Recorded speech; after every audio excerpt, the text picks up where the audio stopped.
না, কোন ধরে তোমাকে একটা কথা কইতেছি, তুমি তো কিছু কও না। তুমি কি কইলা? আমি তো তোমার কথা কিছুই বুঝলাম না। তুমি যে স্কুল পড়ো, স্কুল বাদ দিয়ে রে একটা চাকরি করো, নলি আঙ্গ আব্বা তোমার হাতে বিয়ে দিব না। চাকরি করে কি করবো? নইলে আমাকে বিয়ে করে কি খেলাবা? না, তোমার কোনো চিন্তা করে লাগবো না। চিন্তা তো করবো না, 3 দিন 3টা বাচ্চা দেখতে পারিল। চিন্তা করো না।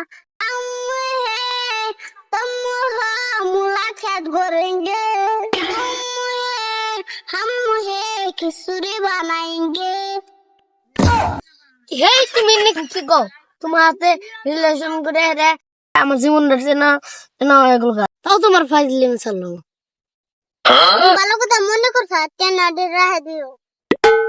তোমার দাদা যে সঙ্গে বিছনাই মত সঙ্গে টেনাডি পাইরে দিও। এই তুমি কি কও? তোমার হাতে কোনো কথা কইরা শান্তি নেই। আমি বাজে থাকো তুমি। আমি আর হিন্দি থেকে কি করব? আমিও বাজে যাই। তো হ্যালো বন্ধুরা, আমাদের এই ভিডিওটা আপনাদের কাছে কেমন লাগলো আশা করছি কমেন্টে জানিয়ে যাবেন। আর আমাদের ভিডিওটি যদি ভালো লাগে তাহলে আমাদের চ্যানেলটিকে সাবস্ক্রাইব করবেন। আর আগামীতে এর থেকে ভালো ভিডিও উপহার দেওয়ার জন্য চেষ্টা করব। আর ভিডিওটি লাইক দিয়ে একটা শেয়ার করে দিবেন যেন অন্যজনে দেখতে পারে। ধন্যবাদ।